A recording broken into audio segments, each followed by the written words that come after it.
நாளில் கர்த்தருடைய வார்த்தைகளை தியானிப்பதற்கு முன்பதாய் ஒரு நிமிடம் கர்த்தருக்கு நன்றி சொல்லி நாம் நேரடியாக கர்த்தருடைய வார்த்தைகளுக்குள் பிரவேசிக்க போகிறோம். இருதயத்தின் ஆழத்திலிருந்து ஆண்டவருக்கு நன்றி சொல்லுவோமா? உமக்கு ஸ்தோத்திரம்பா, உமக்கு ஸ்தோத்திரம். நம்ம வாய்களை திறந்து இருதயத்தின் உள்ளத்தின் ஆழத்திலிருந்து இந்த உதடுகளின் கனிகளால் தேவனை துதிக்கணும். நன்றிப்பான்னு சொல்லுவோம், நன்றிப்பான்னு சொல்லுவோம், நன்றிப்பான்னு சொல்லுவோம், நன்றிப்பான்னு சொல்லுவோம். ஹல்லேலூயா. உமக்கு ஸ்தோத்திரம், ஸ்தோத்திரம், ஸ்தோத்திரம், ஸ்தோத்திரம். உமக்கு ஸ்தோத்திரம், உமக்கு ஸ்தோத்திரம், உமக்கு ஸ்தோத்திரம், உமக்கு ஸ்தோத்திரம், உமக்கு ஸ்தோத்திரம், உமக்கு ஸ்தோத்திரம். அன்னைக்கு மாலையில் நீங்கள் இறங்கி வரும்போது ஆதாமோட ஏவாளோடு கூட உலாவினீர். அந்த ஏதியன் என்ற தோட்டத்தில் நீர் உலாவி வந்தீர், அவங்களோடு கூட சஞ்சரித்தீர். இன்னைக்கும் மாலை ஆயிடுச்சுப்பா, பொழுது போயிடுச்சுப்பா எங்களுக்கு. ஆனால் இந்த நாளில் எங்களோடு கூட நீர் பூரணமாக இருந்து எங்களை வழிநடத்தி கொண்டு வந்தீர். உடுத்தினீர், உணவை தந்தீர், பாதுகாத்தீர். இந்த மாலையில் நாங்கள் ஒன்று சேர்ந்து உமக்கு நன்றி சொல்ல எங்களுக்கு ஜீவனை தந்திருக்கிறீர். உமக்கு நன்றிப்பா. உங்கள் நாமமே உயர்த்தப்படட்டங்கப்பா. நீர் தான் பெரியவர், உம்மை போல் ஒரு தெய்வம் இல்லை. நீர் ஒருவர் தான் கர்த்தர். நீ இருந்தவரும் இருக்கிறவரும் சீக்கிரமாய் வரப்போகிற எங்கள் ராஜாதி ராஜா. இருதயத்தின் ஆழத்திலிருந்து நாங்கள் உமக்கு துதிக்கிறோம்ப்பா, நன்றி செலுத்துகிறோம்ப்பா. உங்க நாமம் மகிமைப்படட்டும். எல்லா துதி கன மகிமை உமக்கே செலுத்துகிறோம். இயேசு கிறிஸ்துவின் நாமத்தில் துதிக்கிறோம் பிதாவே. ஆமென், ஆமென். அல்லேலூயா. ஆண்டவரை துதிச்சோம் அப்படின்னா நம்ம துதித்து கொண்டே இருக்கலாம். காரணம், அவர் துதிக்கு பாத்திரர். ஆமென். நாங்கள்லாம் துதியெல்லாம் நடத்தும் போது எவ்வளோ மணி நேரம்லாம் பார்க்கவே மாட்டோம். நாங்கள் ஆராதிக்கிற ஸ்தலத்தில் எங்களுக்கு ஆராதனைக்கு நேரம்லாம் கிடையாது. ஆண்டவரை நாங்கள் ஒன்று சேர்ந்து துதிக்கும் போது மணிக்கணக்காய் துதிப்போம், ஆராதிப்போம், கர்த்தருடைய வார்த்தைகளை கேட்போம். தேவன் தம்முடைய மகிமையின் பிரசனத்தை நம்முடைய வாழ்க்கையில் விளங்க பண்ணுவதற்கு அவர் உண்மை உள்ள தேவனாக இருக்கிறார். ஆமென், அல்லேலூயா. இந்த மாலையிலும் உங்களோடு கூட இருந்து கர்த்தருடைய வார்த்தைகளை பகிர்ந்து கொள்வதிலே நான் மிகுந்த மகிழ்ச்சி அடைகிறேன். கடந்த நாட்களெல்லாம் தேவன் நம்மை பாதுகாத்து தொடர்ந்து நடத்தி கொண்டு வந்திருக்கிறார். அவர் தொடர்ந்து நடத்த போகிறார். ஆமென், அல்லேலூயா.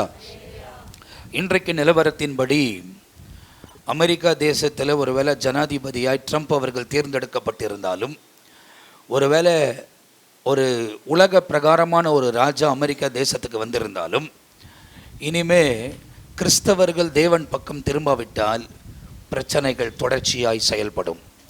உலகம் முழுவதும் இருக்கிற கிறிஸ்தவர்கள், கிறிஸ்துவை அறிந்திருக்கிறவர்கள் தேவனை போல் வாழாவிட்டால் நீங்கள் கண்ணியிலே சிக்கிக்கொள்வீர்கள். எனவே தேவனோடு கூட பிரயாணப்படும்படியாய் உங்களை நீங்களே அர்ப்பணிக்க வேண்டும். உலக பிரகாரமான ஒரு ராஜா வந்துட்டார். உலகமே அதுக்காக ஜெபம் பண்ணாங்க. அவரை கர்த்தர் கொண்டு வந்திருக்கிறார். ஒருவேளை போன முறை அவர் வந்திருந்தா, முதல் 4 வருஷம் இருந்தார். அந்த 4 வருஷத்தில் அவர் எதை நிறைவேற்றினாரோ இல்லையோ, இஸ்ரவேலில் எருசலேமை தலைநகரமாய் 2000 வருஷத்துக்கு பிறகு யாராலும் முடியாத ஒன்றை அவரை கொண்டு வந்து தேவன் நிறைவேற்றினார். வேதத்தில் உள்ள தீர்க்க தரிசனங்கள் எல்லாம் நிறைவேறினதை நேற்று தினத்தில் நம்ம பார்த்துருக்கிறோம். காரணம், லூக்கா எழுதின சுவிசேஷம் 21ஆம் அதிகாரத்தில் தொடர்ந்து 30ஆம் வசனத்தில் நீங்கள் பார்க்கும்போது அந்த இடத்துல வேதத்தில் நம்ம சொல்லப்பட்டதை நாம் கேட்டோம். அத்தி மரத்துக்கு ஒப்பாக இஸ்ரவேலை தேவன் சொல்லியிருக்கிறார். அந்த அத்திமரம் இஸ்ரவேலே என்பதை தேவன் சொல்லுகிறதை வேதத்தில் ரொம்ப தெளிவாய் நமக்கு சொல்லப்பட்டிருக்கிறது. மரங்களை குறித்து நாம் பார்ப்போமானால் வேதத்தில் அத்திமரம் தான் அந்த இஸ்ரவேல் என்பதாக ஆண்டவர் சொல்லி வைத்திருக்கிற காரியங்கள் வேதத்தில் சொல்லப்பட்டிருக்கிறது. எனவே அத்திமரமாய் ஆண்டவர் பார்த்து ஒரு முறை அவர் போகும்போது அத்திமரத்தை சபிக்கிறார். ஏன் சபிக்கிறார் அப்படின்னாக்கா, அதில் கனி அவருக்கு கிடைக்கல. எதை கிடைக்கிறாருன்னா, இஸ்ரவேலே உன்னை நான் தேடி வந்தேன், ஆனால் உன்னில் ஒரு கனியும் நான் என்ன பண்ணல, பார்க்கவே இல்லையே என்ற ஒரு துக்கம் அவருக்கு இருந்தது. அவர் அந்த அத்திமரத்தை சபித்தது இஸ்ரவேலை சபித்ததாகும். அது அப்படியே பட்டு போயிற்று. சீடர்கள் அப்படியே அடுத்த நாள் வரும்போது அவர்கள் பேசிக்கொண்டு இருந்தார்கள் என்பதை வேதத்தில் நாம் துல்லியமாய் பார்க்கிறோம். ஆனால் இந்த அத்திமரம் மீண்டுமாய் வந்து நேற்று தினத்தில் 4 காரியத்தை நாம் பார்த்துருக்கிறோம். ஒன்று, இஸ்ரவேல் தேசமாய் வர வேண்டும். 1948 இஸ்ரவேல் தேசமாய் ஒன்று கூடிவிட்டார்கள். அடுத்தது, அவர்கள் நடுவிலே ஆண்டவர் ஜனங்களை கொண்டு வந்து சேர்க்க வேண்டும். 1948 ஏறக்குரிய 33 லட்சத்துக்கு மேலே உலகத்தில் உள்ள எல்லா ஜனங்களும் வந்து திரும்பமாய் இஸ்ரவேலை சேர்ந்து விட்டார்கள். அதுக்கு பிறகு அவர்கள் எருசலேமுக்குள்ளே பிரவேசித்து தேவன் அந்த இடத்துல அந்த மௌரியா தேசத்தின் மேலே அந்த மலையின் மீது சாலமோன் கட்டின தேவ ஆலயம் அந்த ஸ்தலத்தில் அவர்கள் பிரவேசிக்க வேண்டும். 1967 ஆண்டிலே அவர்கள் அந்த ஸ்தலத்துக்குள்ளே அந்த ஆங்கிப்போர் வார் அப்படின்னு சொல்லுவாங்க, அந்த யுத்த களத்தில் நடக்கும்போது 6 நாள் யுத்தம் முடிந்த பிறகு அவர்கள் எருசலேமுக்குள்ளே பவனியாய் கடந்து போனார்கள் என்பதை நாம் சரித்திரபூர்வமாய் அறிந்து கொள்ள முடிகிறது. அதுக்கு பிறகு எசேக்கியேல் தீர்க்கதரிசன புத்தகத்தில் நேற்று நாம் சொன்னபடி அந்த இடத்தில் இருக்கிற பூமிகள் கனிகள் கொடுக்க வேண்டும் என்று தேவன் சொன்ன உடனே இன்னைக்கு உலக நாடுகளிலே அவர்கள் 2வது இடத்தில் இருக்கிறார்கள் என்பதை ஆராய்ச்சி மையங்கள் தெரியப்படுத்துகிறார்கள். அப்போ எத்தனை ஆயிரம் டன், எத்தனை $1000 மில்லியன் அவங்க ஒரு சின்ன தேசமாக இருந்தாலும் அவர்கள் சம்பாதிக்கிறார்கள் என்பதை புள்ளி விவரங்கள் சொல்லுகிறது. அதை பார்ப்பதுக்கு தான் நம்முடைய பிரதமர் மோடி 2 வருஷத்துக்கு முன்னே இஸ்ரவேலுக்குள்ளே அவர் கடந்து போய் நத்தானியலை சந்தித்து அவர் வந்ததை சரித்திரங்கள் நமக்கு சொல்லுகிறது. அதுவும் ஆகிவிட்டது. அதுக்கு பிறகு ஆண்டவர் சொல்கிறார், அந்த இடத்தில் இருக்கிற குப்பை மேடுகளை மண் மேடுகளை நான் பெரிய கட்டடங்களை மாற்றுவேன் என்று சொல்லியிருக்கிறார். இன்றைக்கி உலக இன்ஃப்ராஸ்ட்ரக்சரில் இஸ்ரவேல் தேசம் 20வது இடத்தை பிடித்திருக்கிறது. அவர்கள் தான் உலகத்தில் அதிகமான இன்ஃப்ராஸ்ட்ரக்சரை கட்டியிருக்கிறாங்க. ரொம்ப குறுகியான நாட்களிலே அவர்கள் பெரிய பெரிய கட்டடங்களை எழுப்பி ரொம்ப அழகாக அந்த இன்ஃப்ராஸ்ட்ரக்சரை அமைச்சிருக்கிறத உலக நாடுகள் பேசுகிறது. இவைகளெல்லாம் நிறைவேறி முடிந்த காரியங்கள். இவைகளெல்லாம் நிறைவேறி முடிந்தவுடனே எருசலேம் தலைநகரமாய் மாற்றப்பட வேண்டும். அதை தான் டொனால்ட் ட்ரம்ப் அவர்கள் வந்தபோது அவர்கள் 2017 ஆண்டில் டிசம்பர் மாதம் 6ஆம் தேதி அந்த எருசலேமே தலைநகரமாய் அவர்கள் கையெழுத்திட்டார்கள். அது தலைநகரமாய் மாற்றப்பட்டது. உலகம் முழுவதும் அதுக்கு எதிர்ப்பு தெரிவித்தார்கள். இந்தியா தெரிவிக்கலை, இன்னும் சில தேசங்கள் தெரிவிக்கலை. ஆனால் ஏறக்குறைய 80% ஜனங்கள் அதுக்கு எதிர்ப்பு தெரிவித்தார்கள். அத்தையும் தாண்டி அவர் எருசலேமை தலைநகரமாய் மாற்றினார். வேதத்தில் உள்ள எல்லா காரியங்களும் நம்முடைய கண்களுக்கு முன்பதாய் நம்முடைய காலங்களிலே துல்லியமாய் நிறைவேறி இருக்கிறதை வேதத்தின் ஆதாரத்தின் வழியாகவே நாம் பார்க்க முடியும். அப்படியானால் இப்போ நம்ம எங்கே இருக்கிறோம் அப்படின்னு சொன்னாக்கா, கோகு என்ற ராஜா வரணும், மாகோகு என்ற இடத்துல யுத்தம் நடக்கணும். அதை தான் அந்த இடத்துல எசேக்கியேல் சொல்லி இருக்கிறதை வேதாகமத்தில் நமக்கு சொல்லப்பட்டிருக்கிறது. எசேக்கியேல் தீர்க்கதரிசன புத்தகம் 38-39 நீங்கள் வீட்டுக்கு போய் வாசித்து பாருங்கள். இதை சாதாரணமாக வாசித்தா நீங்கள் புரிந்து கொள்ள முடியாது. ஆவியானவர் பலத்தோடு ஜபத்தோடு வாசிக்கும் போது அதில் உள்ள ஒரு சில காரியங்களை நீங்கள் துல்லியமாய் தெரிந்து கொள்ள முடியும். இந்த கோகு என்ற ராஜா யார்னா, அந்த இடத்துல ரஷ் அப்படின்னு போடப்பட்டிருக்கோம். ரஷ் என்ற இடத்துக்கு ரஷ்யா என்பதாய் சொல்லியிருக்கிறார்கள். இந்த ரஷ்யாவில் இருக்கிற மன்னன் இப்போ புட்டின் இருக்கிறார். அவர்தான் தலைமை தாங்கி ஒருவேளை இந்த யுத்தத்தில் இந்த மாகோகு என்ற யுத்தம் நடக்கும் என்பதாய் தீர்மானிக்கப்பட்டு, இந்த யுத்தம் ஏற்கனவே போன வருஷம் அக்டோபர் மாதம் 7ஆம் தேதி எப்படி தொடங்கணுமோ அப்படி தான் தொடங்கியிருக்கிறது. 7ஆம் தேதி ஆமாஸ் எண்ணக்கூடியவர்கள் இஸ்ரவேலை அடிக்க ஆரம்பித்தார்கள். அடித்த நாள் முதல் கொண்டு இந்த யுத்தம் தொடங்கி இதுவரை போய் கொண்டிருக்கிறது. 3 வருஷ காலமாக உக்ரைனுக்கும் ரஷ்யாவுக்கும் உள்ள யுத்தம் நடந்து கொண்டிருக்கிறது. அப்படி உலகம் முழுவதும் இருக்கிற யுத்தங்களை நீங்கள் பார்த்தீங்கன்னா இப்போ ஏறக்கூடிய 12 ஸ்தலங்களிலே யுத்தங்கள் நடந்து கொண்டிருக்கிறது. உலகத்தில் சைனாக்கு விரோதமாய் பல தேசங்கள் ஒன்று கூடி சைனாவும் அவர்களோடு கூட மண்டியிட்டு பல காரியங்களை செய்து வருகிறதை நமக்கு சமூக வலைத்தளங்களில் நம்மால் பார்க்க முடிகிறது. கொரியாவும் சவுத் கொரியா, நார்த் கொரியா, கிம் ஒரு டிக்டேட்டர்ஷிப். அவரும் இந்த கடைசி நாட்களில் ஒரு பெரிய பொறுப்பை எடுக்கிறார். சாத்தானின் மகனாய் அவர் வெளிப்படுவார். ஆகையால் இவர்களெல்லாம் ஒன்று சேர்ந்துதான் இஸ்ரவேலுக்கு விரோதமாக எழும்பி வருவார்கள் என்பதை வேதத்தில் ரொம்ப துல்லியமாய் சொல்லப்பட்டிருக்கிறது. இன்னைக்கு செய்தியின்படி நான் சொல்கிறேன், இன்னைக்கு செய்தியின்படி மத்தியான செய்தியின் பிரகாரம் ட்ரம்ப் அவங்க இன்னும் பதவி ஏற்கலை. அவங்க 20ஆம் தேதி தான் பதவி ஏற்கிறாங்க. இப்போவே ஆஃபீஸ் செட்டப் பண்ணணும். அவங்க அடுத்த 50 நாளில் அவங்க ஆஃபீஸை செட்டப் பண்ணணும். ஏற்கனவே ஜோ பைடன் அவங்க இருந்ததுனால அவங்கக்கிட்ட உள்ள பொறுப்பாளிகள் எல்லாம் இவங்கக்கிட்ட ஹேண்ட் ஓவர் பண்ணணும். இவங்க ஆஃபீஸை மாற்றுவாங்க, இவங்களுக்கு ஏற்ற மாதிரி ஆஃபீஸை மாற்றுவாங்க, பொறுப்புகளை வேறு கிட்ட ஒப்பு கொடுப்பாங்க. ஒருவேளை தானியலை போல ஜனங்கள் அங்கே இருப்பாங்களான்னா அவங்க ஜோ பைடன் காலத்திலையும் ஒருவேளை அந்த இடத்துல சில பொறுப்புகளை அவர்கள் பெற்றிருப்பார்களானால் தேவனுக்கு உண்மையாக இருக்கக்கூடியவர்களை ட்ரம்ப் மாற்ற மாட்டார். அவங்கள தொடர்ந்து அவங்களே அந்த இடத்திலிருந்து வேலை பார்க்குற மாதிரி ஆண்டவர் அவங்களுக்கு உதவி செய்வார். ஆனால் யாரெல்லாம் அப்படி இல்லையோ அவங்களெல்லாம் மாற்றிவிட்டு புதிய ராஜ்யத்தை அவர்கள் உருவாக்குவார்கள். இப்போ அடுத்த 4 வருஷம் தான் இந்த ட்ரம்ப் இது இருக்குது. ஒரு வேளை போன எலெக்ஷனில் இந்த ட்ரம்ப் ஜெயித்து வந்திருந்தால், போன முறை பார்த்தீங்கன்னா நிறைய பேர் தீர்க்கதரிசனம்லாம் சொன்னாங்க ட்ரம்ப் தான் வருவார் அப்படின்றதெல்லாம் நிறைய பேர் ஜெபம் பண்ணாங்க, நிறைய பேர் டிவிலேயே சொன்னாங்க, சமூக வலைத்தளத்தில் சொன்னாங்க. ஆனால் அவன் நடக்காமல் போயிடுச்சு. அது எப்போவுமே பாருங்கள், தீர்க்கதரிசனம் என்பது தேவன் சொல்லாமல் நம்ம என்ன பண்ணக்கூடாது, கணித்து என்ன பண்ணக்கூடாது, சொல்லக்கூடாது. நமக்கு ஒரு யுகமாக இது வந்துடும், இவர் ஜெயிச்சிருவார், போன முறை ஜெயிச்சார், இந்த முறை ஜெயிச்சிருவார் அப்படின்னு சொல்லவே கூடாது. கர்த்தர் சொல்லாத காரியத்தை நம்ம என்ன பண்ணக்கூடாது, சொல்லவே கூடாது. அந்த அடுக்கம் ஒடுக்கம் நம்மக்கிட்ட இருக்கணும். நம்ம இறுதியும் தேவனை நோக்கி இருக்கணும். சொல்ல வேண்டிய காரியத்தை சொல்லணும். எது ஆண்டவர் சொல்லலையோ, கர்த்தர் சொன்னார், நம்ம என்ன பண்ணக்கூடாது, அதை சொல்லவே கூடாது. அப்படிப்பட்டவர்களை கடைசி நாட்களில் கர்த்தர் ஆக்கினிக்குள்ளே ஆக்குவேன் என்று தேவன் சொல்லியிருக்கிறதை வேதாகமத்தில் எழுதப்பட்டிருக்கிறது. இப்போ போன 4 வருஷம் அவர் வந்திருந்தார்னா என்ன இருக்கும் அப்படின்னாக்கா, தொடங்கியிருக்கிற இந்த யுத்தம் தொடங்கியிருக்காது. ஏன்னா அவர் ஃபுல் கண்ட்ரோலில் வச்சுருப்பார். உக்ரைனுக்கும் ரஷ்யாவுக்கும் நடந்த யுத்தத்தை கூட தொடங்கி வைக்க விட்டு இருக்க மாட்டார். பேச்சுவார்த்தை நடத்தியிருப்பார். எவ்வளோ தடுக்கணுமோ தடுந்திருப்பார். அவருடைய 8 வருஷம் முடிஞ்சிட்டு இருக்கோம். அமெரிக்கா தேசத்தின்படி ஒருத்தர் 2 முறை ஜனாதிபதி ஆகிட்டா அவங்க திரும்ப 3வது முறை என்ன பண்ண முடியாது, ஜனாதிபதி ஆக முடியாது. அவங்க வேறு யாருன்னா நிற்க வைக்கலாம், ஆனால் அவங்க ஜனாதிபதியாக வர முடியாது. அவங்க 2 டேர்ம் அவங்களது ஓவர், அவ்வளோதான். ஆனால் இந்த ட்ரம்ப்பை ஆண்டவர் கொண்டு வந்தார், சில காரியங்களை நிறைவேற்றினார். ஒரு 4 வருஷ காலம் அவரை அமைதியாக ஒதுக்கி வச்சிருந்தார்.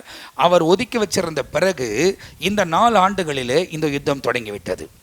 3 ஆண்டுகள்னால் அவங்க கவர்மெண்ட்டை தொடங்கி அடுத்த வருஷமே உக்ரைனுக்கும் ரஷ்யாவுக்கும் போர் தொடங்கிருச்சு. அது அவங்களால நிறுத்த முடியல. அந்த போர் இவ்வளோ தூரம் 3 வருஷ காலமாக நடக்குது. லட்சக்கணக்கான ஜனங்க செத்துட்டாங்க. உங்களுக்கு தெரியாது, லட்சக்கணக்கான ஜனங்க செத்துட்டாங்க. இப்போ நீங்கள் இஸ்ரவேலையே பார்ப்பீங்கன்னா, லெபனான் பக்கமாக இருக்கட்டும், சிரியா பக்கமாக இருக்கட்டும், ஆமாஸ் ஜனங்கள் கூடி இருக்கிற அந்த பக்கமாக இருக்கட்டும், இல்லை இந்த இஸ்புல்லான்னு சொல்கிறாங்க, அவங்க ஒரு ஏக்கமாக அந்த பக்கம் செயல்படுறாங்க. இன்னும் ஹவுத்தீஸ்ன்னு சொல்கிறாங்க. இந்த 3 குரூப்பும் இஸ்ரவேலுக்கு விரோதமாய் போரிட்டு கொண்டே இருக்கிறார்கள். யார் மூலியமாக வராங்க அப்படின்னா ஈரான். இந்த ஈரான் யார், பர்ஷியா அப்படின்னா, பர்ஷியானா பழைய பேர் அதுக்கு பர்ஷியா என்பதாக வேதத்தில் எழுதப்பட்டிருக்கிறது. அப்போது இவங்க மூலியமாக தான் இன்னைக்கு இஸ்ரவேல் தேசத்துக்கு விரோதமாக நிறைய பேர் கூடி வராங்க. ஆனால் இஸ்ரவேல் அடிக்கப்படணும், இஸ்ரவேலின் மதில்கள் உடையணும், இஸ்ரவேலில் பெரிய பூகம்பம் நடக்கணும். அந்த பூகம்பம் ஒரு வேளை இயற்கையாகவே நடக்கலாம். ஏற்கனவே போன வாரத்துக்கு முந்தின வாரம் நீங்கள் பார்த்தீங்கன்னா, ட்ரம்மர்ஸ் ஃபெல்ட் இன் இஸ்ரேல் அப்படின்னு சொன்னாங்க. அதாவது பூகம்பம் நடக்கக்கூடிய ஒரு காலம், ஒருவேளை குண்டு எதனா வச்சுச்சான்னு தெரியல, ஆனால் பெரிய ஒரு பூமி அதிர்ச்சி ஆட்சி, ஹெக்டர் அளவில் ஒரு ஆட்சின்றதை அவர்கள் பதிவு செய்திருந்தார்கள். அதுபோல் ஒரு பெரிய பூகம்பம் நடக்கும்போது அங்கே உள்ள மதில்கள் விழுந்துடும். அந்த அலாஸ்கா என்ற இடத்துல கட்டப்பட்டிருக்கிற அந்த மசூதி, அங்கே தான் சாலமோனின் தேவாலயம் இருந்தது. அந்த சாலமோன் தேவாலயம் சாலமோன் 7 வருஷத்தில் கட்டி முடித்தார். அதுக்கு பிறகு அது பாபிலோனின் ராஜாவாகிய நேபுகாத்நேசரால் அந்த சபை இடிக்கப்பட்டது. அந்த சபை இடிக்கப்பட்ட பிறகு மீண்டுமாய் முயற்சி எடுத்து ஜெபம் பண்ணி, தானியேல் ஜெபம் பண்ணுறாரு, நெகேமியா முயற்சி எடுக்கிறாரு, அதுக்கப்புறமா எஸ்ரா ஜெபிக்கிறாரு, சிறுபாபேல் வராரு, எசேக்கியேல் தீர்க்கதரிசி அந்த காலத்தில் இருக்கிறாங்க, எரேமியா தீர்க்கதரிசி அங்கே இருக்கிறாங்க. சொல்லப்பட்ட எல்லா சிறிய தீர்க்கதரிசிகள் எல்லாம் அந்த நேரத்தில் தேவனுடைய வார்த்தைகளை உரைக்கிறார்கள். வசனத்தில் சொல்லப்பட்டபடியே தானியேல் அந்த புத்தகத்தை, எரேமியாவின் புஸ்தகத்தை வாசித்து அவர்களுடைய சிறையிருப்பு 70 வருஷங்கள் என்று அவர் தெரிந்து தேவ சமூகத்தில் ஜெபிக்க ஆரம்பிக்கிறார். அவர் ஜெபத்தை கர்த்தர் கேட்டு ஆண்டவர் மனம் இறங்கி மீண்டுமாய் அவர்கள் அந்த கட்டுமான பணிக்குள்ளே செயல்படுகிறார்கள். 49 வருஷம் ஆகுது. அதாவது 7 வருஷத்தில் கட்டின சாலமோன் தேவாலயம் 7 மடங்கு அதிகமான நாட்களை செலவு பண்ணி 7 × 7 49 வருஷங்கள் அதை கட்டி முடிக்கிறார்கள். இந்த காரியத்தை தான் தானியேலுக்கு தேவன் வெளிப்படுத்தினதாக வேதத்தில் நமக்கு தெளிவாய் சொல்லப்பட்டிருக்கிறது. அது ஒரு தனி சப்ஜெக்ட். அதை நம்ம பேசணும்னா நிறைய பேருக்கு புரியணும் அப்படின்னா ஆவியானவரோடு கூட ஐக்கியமாக இருக்கணும். அப்போ தான் தெளிவாய் நாம் புரிந்து கொள்ள முடியும். ஆமென், அல்லேலூயா. அப்போ இந்த காரியம்லாம் நடந்திருக்கிறது. இப்போது அது முடிந்த பிறகு, அந்த காரியங்கள் முடிந்த பிறகு அவங்க கட்டி முடித்து அந்த ஆலயம் அப்படியே இருந்தது. இயேசு கிறிஸ்து அதுக்கு பிறகு நீங்கள் பார்த்தீங்கன்னா 483 வருஷத்தில், அதாவது 400 69வது வருஷத்தில் அவர் இங்கே வர்றாரு, 83ஆம் வருஷத்தில் அவர் மரிக்கிறாரு. அப்படி அந்த காலகட்டம் குறிக்கிறது. அதுக்கு பிறகு இயேசு கிறிஸ்து மரித்து அடக்கம் பண்ணப்பட்டு உயிரோடு கூடி எழும்பி போயிட்ட உடனே சீஷர்கள் அவருடைய உபதேசத்தை கேட்டு உலகம் முழுவதும் அவர்கள் வந்து சுவிசேஷத்தை அறிவித்தார்கள். 70 AD, அதாவது AD 70 கிபின்னு சொல்கிறோமா, கிபி 70 கிபியில் அந்த ஆலயம் மீண்டுமாய் ரோமர்களால் இடிக்கப்பட்டது. ரோமர்களால் இடிக்கப்பட்ட இப்போ அந்த இடத்துல மசூதி கட்டிட்டாங்க. இப்போ அதனால தான் பிரச்சனைகள் நடந்து கொண்டே இருக்கிறது. அந்த இடத்தில் காரியங்கள் மாறும். அப்போ 3வது தேவாலயம் கட்டக்கூடிய எல்லா பொருட்களும் அவங்க கையில் இருக்குது. அதை கட்டிடுவாங்க. இப்போ கட்டும் போது எவ்வளோ நேரத்தில் கட்டுவாங்கன்னா ஏறக்குறைய 6லேருந்து 7 மாதத்துக்குள்ளே கட்டிடுவாங்க. அதை கட்டி முடிக்கக்கூடிய எல்லா எக்யூப்மெண்ட்ஸும் அவங்க கட்டி இருக்குது. ஆனால் இது நம்முடைய காலத்தில் கட்டப்படுவதில்லை. அந்தி கிறிஸ்து வரும்போது தான் அதை கட்டுகிறான். அந்தி கிறிஸ்து உள்ள வருவானால் நாம் இங்கே இருக்க போவதில்லை. கண்ணிமைக்க நேரத்தில் மறுரூபமாக்கப்பட்டு ஆட்டுக்குட்டியின் கல்யாணத்துக்கு மத்திய ஆகாயத்தில் ஆண்டவர் நம்மை ஏற்றுக்கொள்ள போகிறார். ஆமென். அதை தான் அப்போஸ்தலனாகிய பவுல் சொல்கிறார். தெசலோனிக்கேயருக்கு எழுதுகிற நிருபத்தில் அவர் என்ன சொல்கிறார் அப்படின்னாக்கா, கண்ணிமைக்க நேரத்தில் நம்ம மறுரூபமாகும். அவர் வந்து மத்திய ஆகாயத்தில் நம்ம என்ன பண்ணுவார், வருவார். அந்த வசனத்தை நீங்கள் வாசிப்பீங்க அப்படின்னாக்கா வேதத்தில் ரொம்ப துல்லியமாக சொல்லப்பட்டிருக்கு. தெசலோனிக்கேயர் 4ஆம் அதிகாரம் 15லேருந்து 17ஆம் வசனம். 1 தெசலோனிக்கேயர் 4ஆம் அதிகாரம் 15, 16, 17 வசனங்களை வாசியுங்கள். கர்த்தருடைய வார்த்தையை முன்னிட்டு நாங்கள் உங்களுக்கு சொல்லுகிறதாவது, கர்த்தருடைய வருகை மட்டும் உயிரோடு இருக்கும் நாம் நித்திரை அடைந்தவர்களுக்கு முந்திக் கொள்வதில்லை. ஏனெனில் கர்த்தர் தாமே ஆரவாரத்தோடும் பிரதான தூதனுடைய சத்தத்தோடும் தேவ எக்காலத்தோடும் வானத்திலிருந்து இறங்கி வருவார். அப்பொழுது கிறிஸ்துவுக்குள் மரித்தவர்கள் முதலாவது எழுந்திருப்பார்கள். பின்பு உயிரோடு இருக்கும் நாமும் கர்த்தருக்கு எதிர்கொண்டு போக மேகங்கள் மேல் அவர்களோட கூட ஆகாயத்தில் எடுத்துக் கொள்ளப்பட்டு இவ்விதமாய் எப்பொழுதும் கர்த்தருடனே கூட இருப்போம். போதும். கர்த்தரோடு கூட இவ்விதமாய் எப்போதும் கர்த்தரோடு கூட இருப்போம். அங்க சொல்லப்பட்டிருக்கிற ஒரு வார்த்தை ரொம்ப அழுத்தம் திருத்தமா சொல்றாரு, கிறிஸ்துவுக்குள் மரித்தவர்கள். எப்படி? கிறிஸ்துவுக்குள் மரித்தவர்கள். கிறிஸ்துவுக்குள் மரித்தவர்கள்னா கிறிஸ்தவனாய் அல்ல. இன்னைக்கு நான் மறிச்சா ஒரு வேளை உலகத்தில் உள்ள பிரஸ்திதி பற்ற ஊழியக்காரங்க வந்து அடக்கம் பண்ணலாம், அதனால் நான் பரலோகம் போயிடுவேன் இல்லை. நான் தேவனுக்கு ஏற்ற வாழ்க்கை வாழ்ந்தால்தான். தேவனுக்கு ஏற்ற ஒரு வாழ்க்கை இந்த உலகத்தில் வாழுறோமா, நம்முடைய இருதயத்தில் ஆண்டவரை தேடுறோமா, இல்லை ஒரு ஃபார்மாலிட்டிக்காக நம்ம கிறிஸ்துவங்க வரோமா? நம்ம காரில் வசனம் ஒட்டிக்கிறதெல்லாம் பெரிய விஷயம் இல்லை. வீடு முழுவதும் வசனம் போட்டிருக்கிறதெல்லாம் பெரிய விஷயம் இல்லை. நம்ம வீட்டிலெல்லாம் இந்த மாதிரி வசனங்கள் வச்சிருக்கிறது பெரிய விஷயம் இல்லை. வசனத்தை இருதயத்தில் எழுதி கொள்ளணும். அதன்படி நாம் நடக்க வேண்டும். அதை தான் மோசே கடந்து போன பிறகு யோசுவாவுக்கு கர்த்தர் சொல்கிறார், மோசே உனக்கு கொடுத்த நியாய பிரமாணத்தை நீ என்ன பண்ணணும், உன் இருதயமான பலகையில் நீ என்ன பண்ணணும், எழுதி கொண்டு அதன்படி நடக்க கவனமாக இருப்பாயாக. அதை விட்டு இடதுபுறமும் வலதுபுறமும் சாயாமல் இருக்க வேண்டும் என்பதாக எழுதப்பட்டிருக்கிறது. அப்படியானால் கர்த்தர் கவனிப்பார்னா எல்லாத்தையும் கவனிச்சுட்டே இருப்பார். நம்ம பலவீனம்ன்ற அவருக்கு தெரியும். ஆனால் அந்த பலவீனத்தை பலத்தினால் இடைக்கட்டி அவரோடு கூட நடக்கக்கூடியவர்களாய் நம்மை மாற்றுவதற்கு அவர் சர்வ வல்லமை உள்ள தேவனாய் இருக்கிறார். அதனால தான் பைபிள் சொல்லுது, ஏற்ற கிருபை பெற ஏற்ற சகாயம் பெற தைரியமா கிருபாசந்த தண்டைக்கு வாருங்கள். அவர் நம்மை போல எல்லா விதத்திலும் சோதிக்கப்பட்டு பாவமில்லாத பிரதான ஆசாரியராக இருக்கிறபடியால் அவர் நமக்கு இரக்கம் தருவார், பலன் தருவார். அப்போ நம்முடைய பலவீனத்தில் நம்ம பரிதபிக்க கூடாதபடி அவர்கிட்ட சொல்லணும். நமக்கு எந்த இடத்துல பலவீனங்கள் இருக்குது அப்படின்றத அவர்கிட்ட சொல்லும் போது அவர் அந்த காரியங்களை மாற்றி அமைப்பதற்கு அவர் சர்வ வல்லமை உள்ள தேவனாக இருக்கிறார். ஆமென், அல்லேலூயா. ஏன்னா பைபிளில் சொல்லப்பட்டிருக்க ஆண்டவர் சொல்கிறார், ஒரு இடத்துல சொல்கிறாரு, உன் கண் உனக்கு இடரலாக இருந்தால் என்ன பண்ணணுமா, என்ன பண்ணணுமா? ஏன்னா இப்போ வசனமாக சொன்னால் ரொம்ப லேட் ஆயிரும். சில காரியங்கள் உங்களோடு கூட பகிர்ந்து கொள்ளணும்னு விரும்புகிறேன். உன் கண் உனக்கு இடரலாக இருந்தால் என்ன பண்ணணும்? உன் சரீரத்தில் ஒரு அவயவம் நீ இல்லாத இருந்தாலும் நீ எங்கே வந்துடுவே, பரலோகத்துக்கு வந்துடுவே. அந்த கண்ணை வச்சுக்கிட்டு நீ நரகத்தில் போகிறத பார்க்கலாம். அப்படின்னா என்ன அர்த்தம்னா, உன் பார்வை தப்பாக இருந்தால் உன் சரீரம் முழுவதும் தப்பாக இருக்கும். உன் பார்வை சரியாக இருக்கணும். அந்த பார்வை சரியாக இருக்கணும் அப்படின்னாக்கா அந்த பார்வை ஒவ்வொரு நாளும் இயேசு கிறிஸ்துவின் இரத்தத்தினால் கழுவப்படணும். ஆமென். அப்போ கண்ணோட முக்கியம் எது? பரலோக ராஜ்யம். அந்த அளவுக்கு சொல்கிறார். உன் கண்ணோட முக்கியம் எது? பரலோக ராஜ்யம். அடுத்தது கையை சொல்கிறார். அடுத்தது கை. உன் கை உனக்கு இடரலாக இருந்தா, லூக்கால பார்த்தீங்கன்னா காலையும் சேர்த்து சொல்கிறார், உன் கால் உனக்கு இடரலாக இருந்தா. அப்படின்னா கண்ணு, கை, கால் நமக்கு எவ்வளோ முக்கியம் நம்ம யோசிக்கிறோம். இது மூணும் இல்லைன்னா நம்ம இந்த உலகத்தில் வாழ்ந்த வேஸ்ட்டுன்னு நம்ம யோசிப்போம். ஆண்டவர் சொல்கிறார், நீ வேஸ்ட்டாக இருந்தாலும் பரவாயில்ல, அவைகள் இல்லாமல் பாவம் செய்யாமல் நீ பரலோக ராஜ்யத்தில் பிரவேசித்து விடு. ஏன்னா இந்த உலக வாழ்க்கை கொஞ்ச நாட்கள், எவ்வளோ நாள்ன்றது நமக்கு தெரியாது. மோசே சொல்கிறார் 70 இல்லை 80 அவ்வளோதான் குறிக்கப்பட்டிருக்கு. ஆனால் இப்போ இருக்கிறவங்களை நீங்கள் போய் பேட்டி எடுங்களேன், எவ்வளோ சொல்லுவாங்க? 60 வயசு வாழ்ந்தா பெரிய விஷயம். இப்போல்லாம் சின்ன சின்ன வயசுல நிறைய மரணங்கள் ஏற்பட்டு கொண்டே இருக்கிறது. எங்கே பார்த்தாலும் மாறுபடிப்பு, எங்கே பார்த்தாலும் ஜனங்கள் மறிக்கக்கூடிய காரியத்தை கேள்விப்பட்டு கொண்டே இருக்கிறோம். கோவிடுக்கு அப்புறமா நிறைய பேர் மறித்து கொண்டே இருக்கிறாங்க. இது திரும்ப இன்னும் பயங்கரமாக வரப்போகிறது. நல்லா யோசித்துங்க, திரும்ப பயங்கரமாக வரப்போகிறது. இப்போ இந்த யுத்தம் தொடங்கி இந்த கோகு மாகோகு என்ற யுத்தம் நடந்து கொண்டிருக்கு. இப்போ என்ன பண்ணிட்டாருன்னா, ட்ரம்ப் இன்னைக்கு என்ன பண்ணிட்டாருன்னா, இன்னைக்கு மத்தியானம் என்ன பண்ணிட்டு இருக்கிறாருன்னா, ஈரானில் இருக்கிற கத்தாரை சேர்ந்தவங்கெல்லாம் அந்த தேசத்தை விட்டு வெளியேறுங்கன்னு சொல்லிட்டாங்க.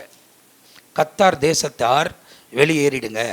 அதுக்கப்புறமா வேறு தேசத்தில் எங்கன்னா ஈராக்கில் தங்கியிருந்தீங்கன்னா இமீடியட்டாக நீங்கள் வெக்கேட் பண்ணணும், எவாக்குவேட் பண்ணணும், நீங்கள் உங்கள் தேசத்துக்கு போயிருங்கன்னு சொல்லிட்டு சில நாட்கள் அவங்களுக்கு கொடுத்துருக்குறாங்க, அவங்க திரும்ப வெளியே போகிறதுக்கு. அப்படின்னா ஈராக்கை ஏதோ பண்ண போகிறாங்க அப்படின்றதுக்கு அறிகுறி. ஏற்கனவே 5 B-63 என்ற விமானம், இந்த B-63 என்ற விமானம் ஒரு பாம் விமானமாக சொல்லப்படுகிறது. அந்த விமானம் வந்துச்சுனாக்கா இந்த பில்டிங்கை மாத்திரம் அது தொலைக்காது, அண்டர் கிரவுண்டில் அவங்க பாம் ஷெல்டருங்க வச்சுருக்கிறாங்க. இப்போ எப்படின்னா இஸ்ரேல் தேசத்தில் நீங்கள் பார்த்தீங்க அப்படின்னா சைரன் அடிச்சுனே இருக்கும், சைரன் அடிக்கும். ஒருவேளை கம்பெனியில் இங்கே சைரன் இருக்கும்னு நினைக்கிறேன், அந்த மணிக்கு அதை அடிப்பாங்க முடிஞ்ச உடனே. அந்த மாதிரி சைரன் யுத்தம் வரும்போது இல்லை ஏதாவது ஒரு நடக்கும் போது அவங்களுக்கு அந்த சைரன் அடிக்கும். சைரன் அடிக்கும் போது அவங்க உடனே எழும்பி, அவங்க தூங்கின்னு இருந்தாலும் சரி, அவங்க சாப்பிட்டுக்கிட்டு இருந்தாலும் சரி, அவங்க ரெஸ்ட் ரூமில் இருந்தாலும் சரி, உடனே விட்டுட்டு என்ன பண்ணால் அந்த பங்கருங்களுக்குள்ளே ஓடிடணும். அப்படி ஓடினா தான் அவங்க பிழைக்க முடியும், இல்லைன்னா பிழைக்க முடியாது. இப்போ இந்த யுத்தம் தொடங்கினதுலேருந்து என்ன பிரச்சனை அவங்களுக்கு அப்படின்னா, அரை மணி நேரத்துக்கு ஒரு முறை, 1/4 மணி நேரத்துக்கு ஒரு முறை அடிச்சுக்கிட்டே இருக்குது. ராக்கெட் இப்படி மேலே அயன் டூம் மேலே விழுந்து அந்த அயன் டூம் அத்தை தடுக்கும் போது, அந்த அயன் டூம் தடுக்குது, அந்த ராக்கெட்டுங்களை மேலேயே வெடிக்க வச்சிருது. அப்படி வெடிக்கும் போது உடனே சைரன் அடிக்க எல்லாம் உள்ளே ஓடிடுவாங்க, அந்த பாம் ஷெல்டருங்களுக்குள்ளே ஓடிடுவாங்க. ஏன்னா உயிர் சேதம் வரக்கூடாது என்பதாக அவங்க அந்த முயற்சிகள் எடுத்துருக்கிறாங்க. இப்போ அந்த ஜனத்துக்குள்ளே ரொம்ப கவலை, ரொம்ப நெருக்கம். யோசித்து பாருங்கள், 15 நிமிஷத்துக்கு ஒரு முறை அச்சனே இருந்துச்சுன்னா அதோட சொல்லிடலாம், எப்போ என்னை விட்டுரு, நான் பாம் சென்டர்லேயே உட்காந்துக்கிறேன் அப்படின்னு போய் என்ன பண்ணலாம், உட்காந்துக்கலாம். ஏன்னா அங்கே உள்ளவும் உட்கார முடியாது, உனக்கு எதுவுமே அங்கே கிடைக்காது. என்ன கிடைக்கும்? உயிருக்கு பாதுகாப்பு கிடைக்கும், தவிர வேறு எதுவுமே உள்ள அங்கே உனக்கு கிடைக்காது. நீ தண்ணி வேணும்னாலும் எங்கே வரணும்? வெளியே வரணும். அவ்வளோ பேருக்கும் தொடர்ந்து தண்ணி கொண்டு போய் அது உள்ளே வைத்துட்டு இருக்க முடியாது. சாப்பாடு கொண்டு போய் இவங்க வருவாங்கன்னு தெரியுமா அவங்களுக்கு? வைக்கிறதுக்கு எப்போ வருவாங்கன்னே தெரியாது. அப்படிப்பட்ட சூழ்நிலை அந்த தேசத்தில் இப்போது காணப்படுகிறது. பயங்கரமான ஒரு சூழ்நிலைக்குள்ளே இந்த உலகம் போய் கொண்டிருக்கிறது. உங்களுக்கு தெரியல, ஏன்னா நம்ம இங்கே சேஃபாக இருக்கிறோம், 3 வழியை சாப்பிட்டுக்கிட்டு இருக்கிறோம், அதனால் நமக்கு அவ்வளோ பருத்தி தெரியல. ஆனால் இது கொஞ்சம் போக போக போக வரம் பாருங்கள்.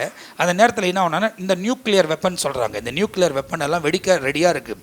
இந்த நியூக்ளியர் வெப்பன் உடைய தன்மை என்ன அப்படின்னா, இது ஏறக்குறைய 12லேருந்து 13 தேசங்க இதை பெரிய பெரிய நியூக்ளியர் வெப்பன் வச்சுருக்கிறாங்க. இது ஒரே ஒரு குண்டை 2ஆம் உலக போரில் ஜப்பான் மேலே போட்டாங்க, ஹீரோஷிமா நாகசாக்கி அது மேலே போட்டாங்க. இந்த நாள் வரைக்கும் அந்த இடத்துல எந்த புல்லும் என்ன வருதில்ல, முளைக்கிறதில்ல. அவங்க என்ன பண்ணியிருக்கிறாங்க, அந்த இடத்த, அந்த பூமியில் இருக்கிற எதுவுமே முளைக்காது. எவ்வளோ செத்துட்டாங்க அந்த டைம்னா, எத்தனையோ மில்லியன் ஜனம் செத்துட்டாங்க. அதில் 1000 இல்லை லட்சம் இல்லை, எத்தனையோ லட்சங்கள் அந்த தேசத்தில் அந்த நாட்களில் அமெரிக்கா போட்ட போது செத்து போயிட்டாங்க. இப்போ அந்த மாதிரி நிறையா தேசங்க வச்சுருக்கிறாங்க, இந்தியா கூட வச்சுருக்கிறாங்க. இது ட்ரிகர் ஆகி இது எங்கன்னா விழுந்துச்சுன்னா என்ன ஆகும் அப்படின்னு சொன்னாக்கா, சகேரியா 14ஆம் அதிகாரம் 12ஆம் வசனம் வாசிங்க. எருசலேமுக்கு விரோதமாக யுத்தம் பண்ணின எல்லா ஜனங்களையும், எருசலேமுக்கு விரோதமாய் யுத்தம் பண்ணின எல்லா ஜனங்களையும் கர்த்தர்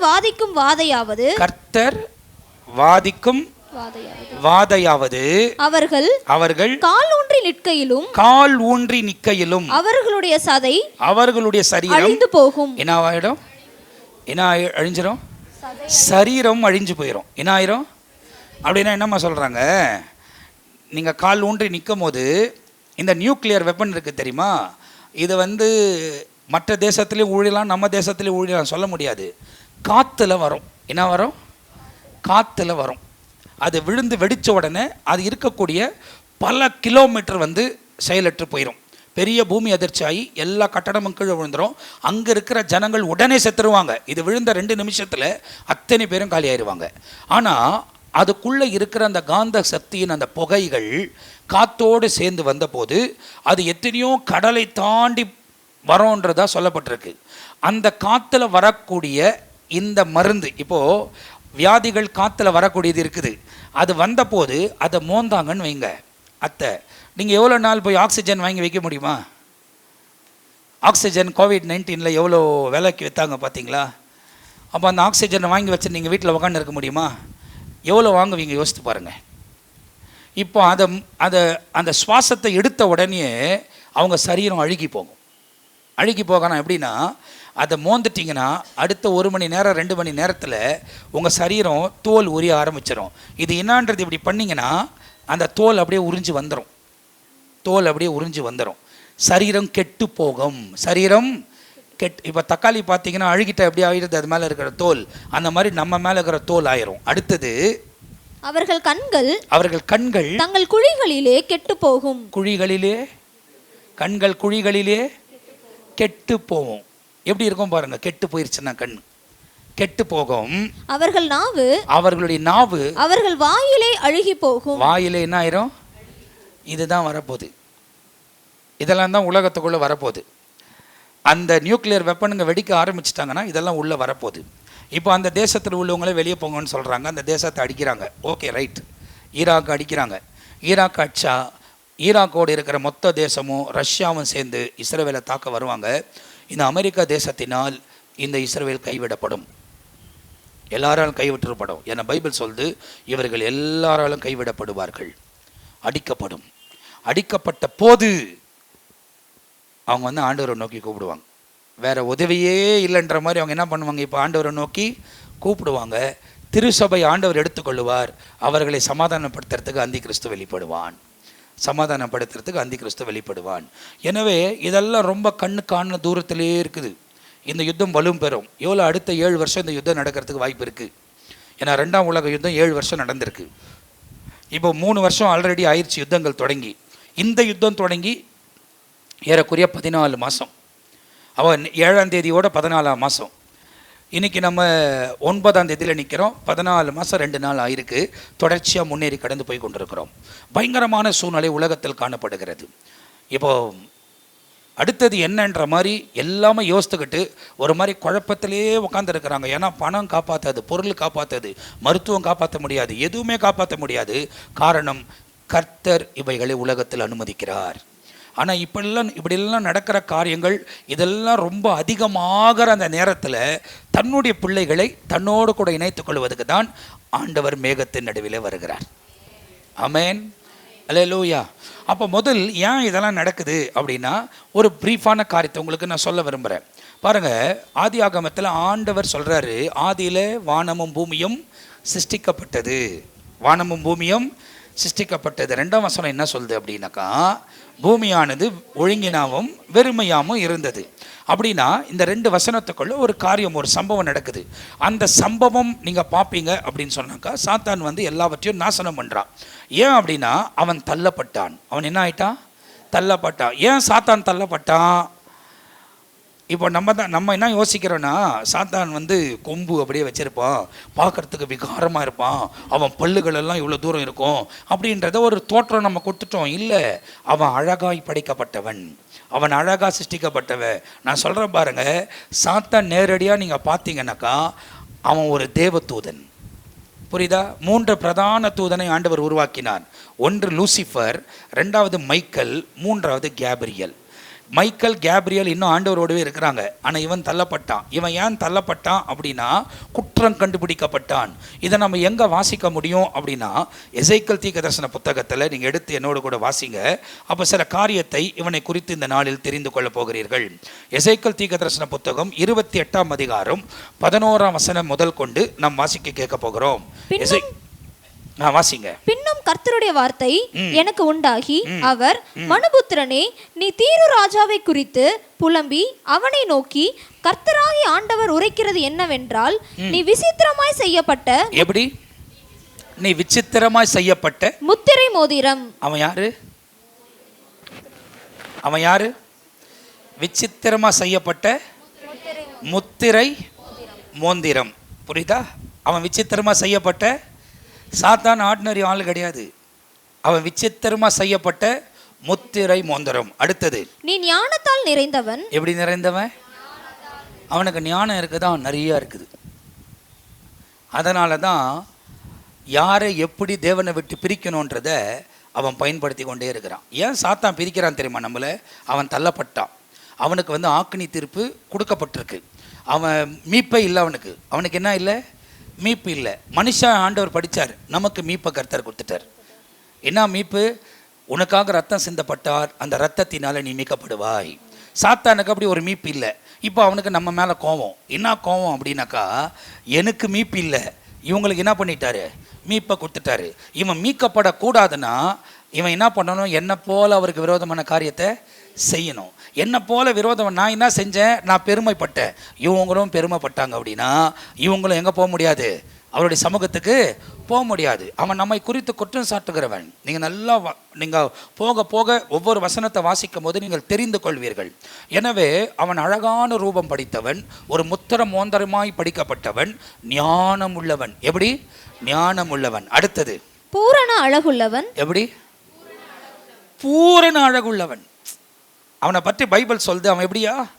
பூரண அழகு உள்ளவன். இன்னைக்கு நீங்கள் பார்த்தீங்கன்னா இந்த ஃபேஷன் டிசைன்லாம் செய்கிறாங்களே, இதெல்லாம் ஆண்டவருடைய பிள்ளைங்க கிடையாது, தேவனுடைய பிள்ளைங்க கிடையாது. புரியுதா? எப்பவுமே ஒரு மனிதனை இச்சை தூண்டுகிறார்களானால் அவர்கள் தேவனால் பிறந்தவர்கள் அல்ல. உங்கள் நிமித்தமாக யாராவது இடரல் அடைந்தால் அதுக்கு நீங்கள் தான் காரணம். உங்கள் நிமித்தமாக, நீங்கள் பண்ணுற ட்ரெஸ் நிமித்தமாக வேறு யாரையாவது இடரல் அடைந்தால் அதுக்கு காரணம் யார்? நீங்கள் தான். ஆண்டவர் சொல்கிறாரு, நீ பிறந்ததே உனக்கு ஐயோன்னு இருக்குதான். ஏன்னா உன்னை எந்திரத்தை கட்டி கல்லில் கடலில் போட்டால் நலமாக இருக்கமேன்னு ஆண்டவர் சொல்கிறார். ஏன்னா நம்ம அழகு ஒருவேளை நம்ம குடும்பத்தோடு கூட இணைந்திருக்கும் போது ஒரு கணவன் மனைவிக்கும் மனைவி கணவனுக்கும் அந்த அழகாக இருந்து அவர்கள் வாடுகிறதை நாம் பார்க்கலாம். நம் நிமித்தமாக இன்னொருத்தர் என்ன ஆகக்கூடாது? இடரல் அடைய கூடாது. இடரல் அடைந்தால் உங்களுக்கு ஐயோ. ஐயோன்னா என்ன அர்த்தம் அப்படின்னா, நீ பிறந்ததே பெரிய பிரச்சனையாக இருக்கு அப்படின்ற மாதிரி ஐயோ என்ற வார்த்தை வேதத்தில் போடப்பட்டிருக்கிறது. இப்போ இவன் பார்த்தீங்கன்னா அவன் பூரண அழகுள்ளவன். எப்படிப்பட்டவன்? பூரண அழகுள்ளவன். வாசிங்க. நீ தேவனுடைய தோட்டமாகிய, நீ தேவனுடைய தோட்டமாகிய ஏதேனில் இருந்தவன். எங்க இருந்தவன்? ஏதேனில் இருந்தவன். அதாவது பரலோகத்தில் ஒரு ஏதேன் இருக்குது, அது தேவனுடைய தோட்டம். அந்த பேட்டர்னை தான் ஆண்டவர் உலகத்துக்குள்ள ஏதேனில் ஒரு தோட்டத்தை தேவன் உருவாக்கினார். ஏதேன்ன்றது ஒரு இடம், அந்த இடத்தில் ஒரு தோட்டத்தை தேவன் உண்டாக்குறார். நம்ம ஏதேன் தோட்டம்னு சொல்கிறோம். ஏதேனில் ஒரு தோட்டம் உருவாக்கப்பட்டது. அந்த தோட்டத்தில் ஆண்டவர் என்ன பண்ணார்? மனுஷனை வச்சார். ஏன்னா இயேசு சொல்லும் போது சொல்கிறாரு, நீ அதாவது நீ பூமியில் எது கட்ட வைக்கிறாயோ அது பரலோகத்திலையும் கட்ட வைக்கப்படும், எது கட்டுகிறாயோ அது பரலோகத்திலையும் கட்டப்படும். அப்போ பரலோகத்தின் பேட்டர்னில் தான் ஒரு சில காரியத்தை இந்த பூமியை ஆண்டவர் என்ன பண்ணியிருக்கிறாரு? உருவாக்கி இருக்கிறார். இப்போது அந்த பரலோகத்தில் இருக்கிற அந்த ஏதேன் என்ற தோட்டத்தில் அவன் உலாவி கொண்டிருந்தான். புரியா? தேவனுடைய பர்வதமாக ஏதேன் தோட்டத்தில் இருந்தாய். வாசிங்க. பத்மராகம். இங்க பாருங்க, இந்த கல்லுங்க பேரெல்லாம் சொல்லுவாங்க. இதெல்லாம் இன்னைக்கு யார் வச்சிருக்கிறாங்கன்னா இந்த ஜோசியக்காரங்க வச்சிருப்பாங்க. இந்த ஜோசியக்காரங்க வச்சு இந்த கல் போடு உனக்கு நல்லது, அந்த கல் போடு உன் வாழ்க்கைக்கு நல்லது அப்படின்றது டிவிலெல்லாம் சொல்ல பார்ப்பாங்க. இது யாரால் ஹேண்டில் பண்ணப்படுறாங்கன்னா சாத்தானினாலும் அவங்க ஹேண்டில் பண்ணுறாங்க. ஏன்னா இந்த கல்லுங்கள்லாம் யார் ஃபஸ்ட்டு போட்டிருந்ததுன்னா அவன் தான் போட்டிருந்தான். அவன் என்னென்ன கல் போட்டிருந்தான் நீங்கள் லைனாக இருக்கும் பாருங்க. பத்மராகம், புஷ்பராகம், வைரம், படிகை பச்சை, கோமேதகம், எஸ்பி, இந்திரநீலம், மரகதம், மாணிக்கம் முதலான சகலவித அதாவது இதெல்லாம் பேர் சொல்லிட்டு அதுக்கப்புறமா உலகத்தில் என்னெல்லாம் ரத்தனங்கள் இருக்கிறதோ சகலவித ரத்தனங்களாலும் பொன்னும் உன்னை மூடிக்கொண்டிருக்கிறது. இந்த கல்லுகளுக்கு முன்னாலலாம் நம்ம போடுற பொண்ணு ஒண்ணுமே கணக்கு இல்ல. கடைசியா சொல்லிட்டு பாருங்க, பொண்ணும் இவைகளால உன்னை முற்றிலுமா என்ன வச்சிருந்தேன் நானு, மூடிக்கொண்டிருந்தது. வாசிங்க. நீ சிருஷ்டிக்கப்பட்ட நாளில் உன் மேலவாத்தியங்களும் உன் நாகசுரங்களும் உன்னிடத்தில் ஆயத்தப்பட்டிருந்தது. என்ன இருந்தது? மியூசிக் இன்ஸ்ட்ருமெண்ட் எல்லாம் அவங்ககிட்ட இருந்தது. ஏன்னா அவன் துதியின் தூதனுக்கு தலைவனாயிருந்தான். வாசிங்க. நீ காப்பாற்றுகிறதற்காக அபிஷேகம் பண்ணப்பட்ட கேரூப். அவன் யாரு? அபிஷேகம் பண்ணப்பட்டவன். அவன் தள்ளப்படுறதுக்கு முன்ன யார் அவன்? அபிஷேகம் பண்ணப்பட்டவன். அபிஷேகம் பண்ணப்பட்ட கேரு தேவனுடைய பரிசுத்த பர்வதத்தில் உன்னை வைத்தேன். உன்னை நான் என்ன பண்ணேன்? தேவனுடைய பரிசுத்த பர்வதத்தில் உன்னை நான் வைத்தேன். அக்கினிமயமான கற்களின் நடுவே உலாவினாய். அக்கினிமயமான கற்களின் நடுவிலே நீ உலாவி வந்தாய். நீ சிருஷ்டிக்கப்பட்ட நாள் தொடங்கி உன்னில் அநியாயம் கண்டுபிடிக்கப்பட்டது. பாருங்க, அவன் யாரு? சிருஷ்டிக்கப்பட்டவன். அவன் யாரு? அவன் அப்படியே உருவாகல. அவன் யாரு? சிருஷ்டித்தது யாரு? தேவன். நம்முடைய ஆண்டவர் தான் சிருஷ்டிகர். ஆமென், அல்லேலூயா. அவன் சிருஷ்டிக்கப்பட்டவன். சிருஷ்டிக்கப்பட்ட நாள் முதல் உன்னில் அநியாயம் கண்டுபிடிக்கப்பட்டது மட்டும் உன் வழிகளில் குறையற்றி இருந்தாய். வாசிங்க.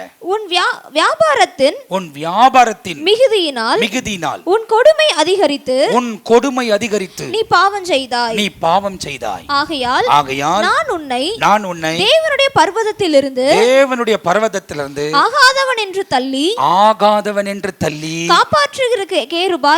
காப்பாற்றுகிற கேருபாய் இருந்த உன்னை அக்கினிமயமான கற்களின் நடுவிலே இராதபடிக்கு அழித்து போடுவேன். ஆமென். இது தேவன் சாத்தானுக்கு கொடுத்த தீர்ப்பு. எங்க? அக்கினிமயமான கற்களின் நடுவிலே உன்னை தள்ளி உன்னை நான் அழித்து போடுவேன். நரகம் என்பது என்ன?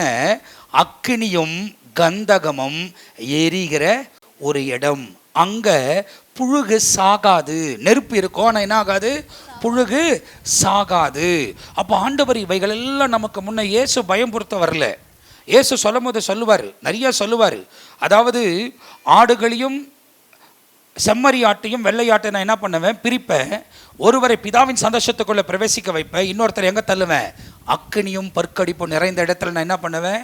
தள்ளுவேன் என்பதை நிறைய இடத்துல ஆண்டவர் நரகத்தை குறித்து பேசியிருப்பார். பயமுறுத்ததுக்காக இல்லை. நம்ம பயந்து ஆண்டவரை பின்பற்றக்கூடாது, அன்பினாலே தேவனை பின்பற்ற வேண்டும். ஆமென். அவர் நமக்கு செய்த காரியத்தை நினைத்து அந்த அன்பினாலே நாம் பின்பற்றும் போது தேவனோடு இணைந்து வாழ்வதற்கு தேவன் நமக்கு உதவி செய்வார். அப்போ சாத்தான் படைக்கப்பட்ட அந்த விதத்தை இந்த இடத்துல இந்த 19ஆம் வசனம் வரை ரொம்ப துல்லியமாய் அழகாக எழுதப்பட்டிருக்கும். நீங்கள் இன்னொரு முறை வீட்டுக்கு கடந்து சென்றோம் அந்த பகுதியை நீங்கள் வாசித்து பார்க்கலாம். இப்போது இவன் தள்ளப்பட்ட இவன் நிறைய பேர் என்ன சொல்லிடுவாங்க அப்படின்னா, வானமும் பூமியும் சிருஷ்டித்தார். ஆண்டவர் வானத்தில் தள்ளனா இவன் எங்கே வரணும்? பூமியில் வந்து விழணும். ஆனால் இவன் பூமிக்கு வந்தான், இவன் பூமியில் விழலை. இவன் ராஜ்யத்தை எங்கே ஸ்தாபிச்சுக்கணும் அப்படின்னா வான மண்டலங்களிலே ஸ்தாபித்து கொண்டான். எங்கே ஸ்தாபித்து கொண்டான்? ஏன்னா நம்ம பார்க்கறது முதல் வானம், அந்த மேகம் பார்க்குறோம். மேகத்தை தாண்டி வானம் இருக்கிறது. அந்த வானத்தை தாண்டி வானாதி வானங்கள் இருக்குது. அப்போஸ்தலனாகிய பவுல் 3ஆம் வானத்தை வரைக்கும் போனார். அதுக்கு மேலே அவர் போகல. அதை குறித்து அவர் எதுவும் சொல்லலை. எதுவுமே சொல்லலை. அவருடைய அனுபவத்தை ஒரு இடத்துல அவர் எழுதி வைத்திருக்கிறார். அப்படின்னா வானாதி வானங்களிலே ராஜாதி ராஜா இருக்கிறார். அப்போது இவன் அந்த வான மண்டலங்களிலே ஒரு இடத்தில் தன் ஆட்சியை அவன் அமைத்து கொண்டான். அதனால தான் நீங்கள் தானியேலின் புத்தகத்தில் நீங்கள் வாசிக்கும் போது தானியேல் வந்து எரேமியா தீர்க்கதரிசன புத்தகத்தை வாசித்து என்ன தெரிந்து கொள்கிறாருன்னா, இந்த ஜனங்கள் பண்ண சேட்டை நிமித்தமாக இஸ்ரவேல் ஜனங்களை தேவன் அற்புதமாக நடத்திட்டு வராரு, எல்லாத்தையும் தராரு. ஆனால் இவங்க பாவம் செஞ்சுட்டே இருக்கிறாங்க. என்ன பண்ணுறாங்க? தவறு பண்ணிகிட்டே இருக்கிறாங்க. தேவனுக்கு விருப்பம் இல்லாத காரியத்தை செய்கிறாங்க. அவர் விக்கிரகத்தை வணங்கக்கூடாதுன்னா இவங்க என்ன பண்ணுறாங்க? விக்கிரகத்தை வணங்குறாங்க. அவங்க போய் இச்சையான காரியத்தை செய்யாதீங்கன்னா இவங்க அப்படிப்பட்ட காரியத்தை செய்கிறாங்க. கோபம் அடைந்த ஆண்டவர் இவங்களை தண்டனைக்குள்ளே அனுப்புகிறார். 70 வருஷம் இவங்க பாபிலோன் தேசத்தில் சிறை பிடித்து இருக்கிறாருங்க. அதுக்கு பிறகு அவர்கள் ஜெபிப்பார்கள், நான் அவங்களை மீட்பேன்னு சொல்லி எரேமியா தீர்க்கதரிசியின் மூலியமாக சொல்கிறார். அதுக்கு வசன ஆதாரங்கள் இருக்குது. அவங்க ஜெபிக்கும் போது அப்போ அந்த காரியத்தை அந்த புத்தகத்தை தானியேல் வாசித்து தெரிந்து கொள்கிறார். என்ன தெரிந்து கொள்கிறார் அப்படின்னாக்கா, எரேமியா தீர்க்கதரிசன புத்தகத்தை நான் வாசித்தேன், அதில் 70 வருஷம் நாங்கள் இந்த இடத்துல அடிமையாக இருப்போன்றது ஆண்டவர் சொல்லியிருக்கிறாரு. இது நாங்கள் இந்த இடத்துக்கு வந்து இது 70வது வருஷம், அப்படின்னா எங்களுக்கு மீட்ப தேவன் கட்டளையிடுவார். அதன் அறிந்து கொண்ட உடனே அங்கே சொல்லப்பட்டிருக்கிறது, என் ஜனங்கள் தன்னைத்தானே தாழ்த்தி அவர்கள் என்னை நோக்கி கூப்பிட்டால் நான் அவர்களுக்கு வந்து மறு உத்தரவை தருவேன் என்று நாளாகமத்தில் நமக்கு சொல்லப்பட்டிருக்கிறது. அந்த ஜபத்தை தானியேல் ஏறெடுக்கிறார். அந்த இடத்துல, ஆண்டவரே, நானும் என் ஜனங்களை என்ன பண்ணிட்டோம், பாவம் பண்ணிட்டோம்ப்பா, நான் பண்ணிட்டோம்ப்பா பாவம், அதனால என் ஜனங்க மேல மனம் இறங்குங்க அப்படின்னோடனே தானியேலின் ஜபத்துக்கு என்ன வந்தது? பதில் வந்தது. என்ன வந்தது? பதில் வந்தது. அப்போ அந்த பதிலை நீங்க பார்த்தீங்கன்னா எத்தனாவது நாளில் வருதுன்னா 21ஆம் நாளிலே வருகிறது. அதை நீங்கள் வாசிக்கலாம். தானியேலின் புத்தகம் 10ஆம் அதிகாரம் நீங்கள் வாசிக்கும் போது 10ஆம் வசனத்திலிருந்தே வாசிங்க. 10ஆம் அதிகாரம் 10ஆம் வசனத்திலிருந்தே வாசித்துக்கிட்டு வாங்க.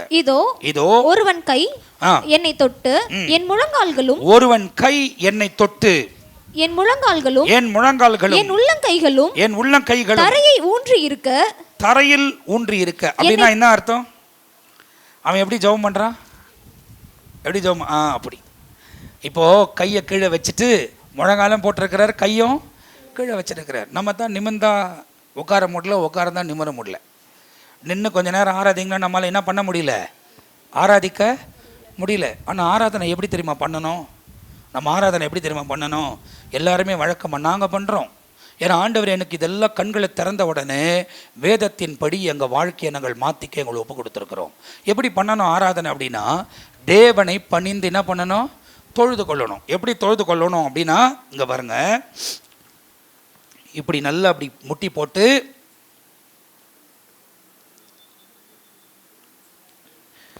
தலை எங்கே பட்டணும்? தரையில் பட்டணும். ஏன் தெரியுமா? ஆண்டவர் சொல்கிறாரு, வானம் என்னுடைய சிங்காசனம், பூமி என்னுடைய. நீ வாயில் காலில் உழுறம்பா, காலில் உழுறம்பான்னு நின்னக்கூடாது. எது பாதம் வருது? எது? அதில் உழுந்துருன்றார். அதுதான் அவர் பாதம், அதுதான் அவருடைய பாதம். இப்போது பரலோகத்தில் ஒரு ஆராதனை நடக்குது. வெளிப்படுத்தின விசேஷத்தில் 4ஆம் அதிகாரம் 5ஆம் அதிகாரத்தை நீங்கள் வாசித்தீங்கன்னா அங்கே இருக்கிற 4 மிருக ஜீவன்கள், கோடான கோடி தூதர்கள், 24 மூப்பர்கள், அவங்களுக்கு கிரீடங்கள் கொடுக்கப்பட்டிருக்கு. அந்த கிரீடத்தை கைட்டி அவர் பாதத்தில் வைத்து அவர்கள் அப்படியே மண்டியிட்டு நெத்தி கீழப்பட, சேனைகளின் கர்த்தர் பரிசுத்தர், பரிசுத்தர், பரிசுத்தர், அவர் இருந்தவர், அவர் இருக்கிறவர், அவர் சீக்கிரமாய் வர, அப்படி தொழுது கொள்றாங்க. என்ன பண்றாங்க? அப்படி தொழுது கொள்றாங்க. அந்த தொழுகை இன்னைக்கு, இந்த தொழுகை யார் பண்றாங்க? யார் பண்றாங்க? அவங்க பண்றாங்க. ஆனால் அவங்கக்கிட்ட இயேசு இல்லை. ஆனால் நம்மக்கிட்ட ஆண்டவர் இருக்கிறார். நம்ம தொழுது கொள்றது இல்லை. ஏன்னா நம்மளால் முட்டி போட முடியல. யோசிக்கிறோம். எப்போவுமே மனசில் வச்சுங்க. சில பேர் சொல்லுவாங்க, உங்கள் கையை காலாக யோசித்துக்குங்களேன் அப்படி சொல்லுவாங்க. உங்கள் கையை காலாக யோசித்துக்குங்களேன். ஏன் கால் பக்கத்தில் இருக்கிறது? காலை பிடிச்சிக்கோ.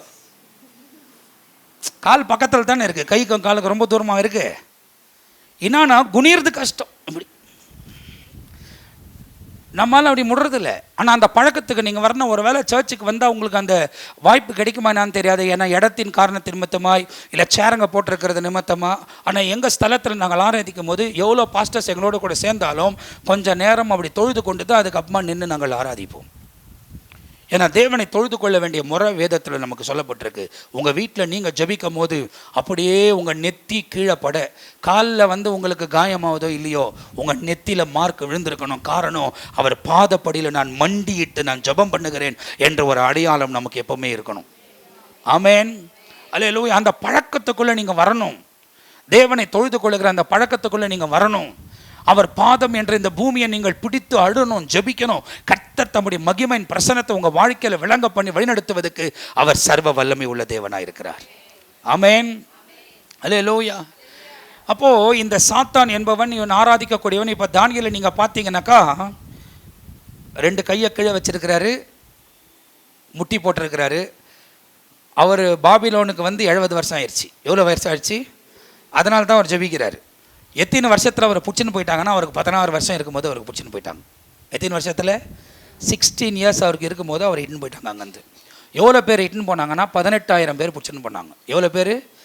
18,000 பேர். அதுவும் அந்த புத்தகத்தில் இருக்கும். 18,000 பேர், 10,000 பேர், 7,000 பேர் நல்ல பலசாலிகள், ஞானிகள், 1000 பேர் வந்து வேலை செய்யக்கூடியவர்கள். அதாவது அந்த இடத்துல போட்டிருக்கும் பாருங்கள், அந்த வசனத்தில் யார் யாரை பிடிச்சின்னு போனா அப்படின்றத வந்து பைபிளில் வந்து ரொம்ப அழகாக அந்த இடத்துல நமக்கு சொல்லப்பட்டிருக்கும்.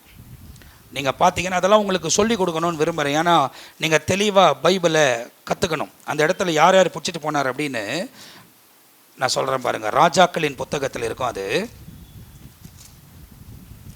ரொம்ப தெளிவாக வேதத்தை நீங்கள் புரிந்து கொள்ளலாம். வாசிக்க வாசிக்க தேவன் தம்முடைய மகிமையின் பிரசன்னத்தை உங்கள் வாழ்க்கையில் விளங்க பண்ணுவதற்கு அவர் சர்வ வல்லமை உள்ள தேவனாக இருக்கிறார். ஆமென். ஸோ இதெல்லாம் உங்களுக்கு பேசணும்னு நிலையில மச்சின் வந்திருப்பேன். இங்கே பாருங்கள், 2 ராஜாக்களின் புத்தகம் 24ஆம் அதிகாரம். 24ஆம் அதிகாரத்தில் 14ஆம் வசனத்தை வாசிங்க. எருசலேமியர் அனைவரும் சகல பிரபுக்களும் சகல பராக்கிரமசாலிகளும் ஆகிய 16,000 பேரையும். 16,000 பேர்னா 10,000 பேர். அங்கே என்ன போட்டிருக்கோம்? 16,000 பேரையும். 16,000 பேர் அப்படின்னா 10,000. எவ்வளோ? 10,000 பேர் கணக்கு வச்சுங்க. 10,000 பேரையும் சகல தச்சரையும் கொல்லரையும் சிறைபிடித்து கொண்டு போனான். தேசத்தில் ஏழை ஜனங்களை அல்லாமல் வேறொருவரும் மீதியா இருக்கவில்லை. அவன் யோயாக்கீனையும் ராஜாவின் தாயையும் ராஜாவின் ஸ்திரீகளையும் அவன் பிரதானிகளையும் தேசத்தின் பராக்கிரமசாலிகளையும் எருசலேமில் இருந்து பாபிலோனுக்கு சிறைபிடித்து கொண்டு போனான். இப்படியே பாபிலோன் ராஜா பராக்கிரமசாலிகளான மனுஷராகிய 7,000 பேரையும். 10,000 பேர் அடுத்தது எவ்வளோ? 7,000 பேரையும் தச்சரும் கொல்லருமாகிய பேரையும் 1000 பேரையும் யுத்தம் பண்ணத்தக்க பலசாலிகளையும் பாபிலோனுக்கு சிறைபிடித்து கொண்டு போனான். அப்போ டோட்டல் எவ்வளோ? 18,000 பேரை பிடிச்சின்னு போறான். இது சின்ன கூட்டமா? யோசித்து பாருங்க. இந்த சின்ன கூட்டம் இல்லை, 18,000 பேர் போறாங்க. அங்க 18,000 பேர் சிறைப்பிடிச்சு கொண்டு போறான். ஏழைங்களை விட்டுட்டு மீதி பேர் எல்லாம் கூட்டிட்டு போயிடுறான் அவன். ஆனா 18,000 பேர்ல எத்தனை பேர் கர்த்தருக்காக நிற்கிறாங்கன்னா 4 பேர் தான் கர்த்தருக்காக நிற்கிறாங்க. 4 பேர் தான் கர்த்தருக்காக நிற்கிறாங்க. மீதி பேர்லாம் அங்கே இருக்கிறாங்க. அவங்கெல்லாம் அந்த சிலைக்கு முன்னே என்ன பண்ணிட்டாங்க? பணிந்து கொண்டாங்க. பணிந்து கொள்ளாதவர்கள் யாருன்னா சாத்ராக், மேசாக், ஆபேத்நேகோ. தானியேல் அந்த இடத்துக்கு என்ன பண்ணல? வரல. ஆனால் அதுக்கு பிறகு இவரை பிடிச்சி எதில் போடுறாங்க? சிறையில் போடுறாங்க. ஏன் அப்படின்னா இவர் முன்பு செய்து வந்தபடியே பலக்கணிகளை திறந்து எருசலேமுக்காக ஜெபம் பண்ணினார் என்று பைபிளில் இருக்கும். ஏன்னா 70 வருஷம் ஆயிடுச்சு, எங்களை கர்த்தர் மீண்டுமாக கொண்டு போகிறார். அப்போது இந்த தானியேலுக்கு ஏறக்குறைய நீங்கள் பார்த்தீங்கன்னா 16 வயசில் பிடிச்சிட்டு போகிறாங்க. 70வது வருஷம் 70 வருஷம் இவர் அங்கே இருக்கிறாரு. அந்த 70வது வருஷம் வந்ததுன்னு ஒன்று தான் இவர் ஜெபிக்க ஆரம்பிக்கிறாரு. அப்போ 70 ஒரு 16, அப்போ என்ன வயசு அவருக்கு? 86 வயசு. எவ்வளோ? அவர் எப்போ மரிச்சார்னா இது நடந்து இந்த தரிசனத்தை பெற்று ஒரு சில நாட்களுக்குள்ளவே அவர் எவ்வளோ வாழ்ந்தார் அப்படின்னு இருக்குன்னா அவர் 89 வயசு வாழ்ந்தார் என்பதாக ஒரு சரித்திரம் சொல்லுகிறது. வேதம் நமக்கு அதை குறித்து சொல்லப்படவில்லை. அவர் அந்த 86 வயசில் எப்படி ஜெபிக்கிறாரு? முட்டி போட்டு கையை கீழே வச்சு தேவ சமூகத்தில் என்ன பண்ணுறாரு? ஜெபிக்கிறார். என்ன நடக்குது வாசிங்க. தரையில் ஊன்றி இருக்க என்னை தூக்கி வைத்தது. அவன் என்னை நோக்கி பிரியமான புருஷனாகிய தானியேலே, நான் இப்போது உன்னிடத்திற்கு அனுப்பப்பட்டு வந்தேன். ஆதலால் நான் உனக்கு சொல்லும் வார்த்தையின் பேரில். இப்போ நான் உன்னிடத்தில் அனுப்பப்பட்டிருக்கிறேன். நான் உனக்கு சொல்லும் வார்த்தையை நீ கவனமாயிருந்து காலூன்றி நில் என்றான். காலூன்றி. இப்போ கீழே இருக்கிறவர் என்ன பண்றாரு? காலூன்றி நில் என்றான். இந்த வார்த்தையை அவன் என்னிடத்தில் சொல்லுகையில் நடுக்கத்தோட எழுந்து நின்றேன். நடுக்கத்தோட எழுந்து நின்றேன். அப்பொழுது அவன் என்னை நோக்கி தானியேலே பயப்படாதே நீ அறிவை அடைகிறதற்கும். இவர் ஏன் பயப்படுறாரு? ஏன் கை கால்லாம் உதறுது? பயம் அவருக்கு. இப்போ முதல் டைம் அப்படி ஒன்று பார்க்குறாரு, பயம். அதனால நீ என்ன பண்ணாத? பயப்படாதே. நீ அறிவை அடைகிறதற்கும் உன்னை உன் தேவனுக்கு முன்பாக சிறுமைப்படுத்துகிறதற்கும் உன் மனதில் செலுத்தின முதல் நாள் துவங்கி உன் வார்த்தைகள் கேட்கப்பட்டது. ஆமென், ஆமென். அவர் என்ன பண்ணாரு? தன்னை சிறுமைப்படுத்துறார். யாருன்னா இந்த தானியேல். அவர் எந்த அளவுக்கு உயர்த்தப்பட்டிருந்தார்னா ராஜ்யத்தில் 3வது நபராக கர்த்தர் உயர்த்தி வச்சார்.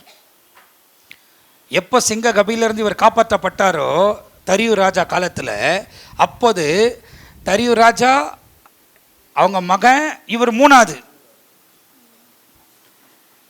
அவ்வளோ உயர்ந்த ஸ்தானத்தில் இருக்கிறவர், கர்த்தர் தான் உயர்த்தி வச்சிருக்கிறார்.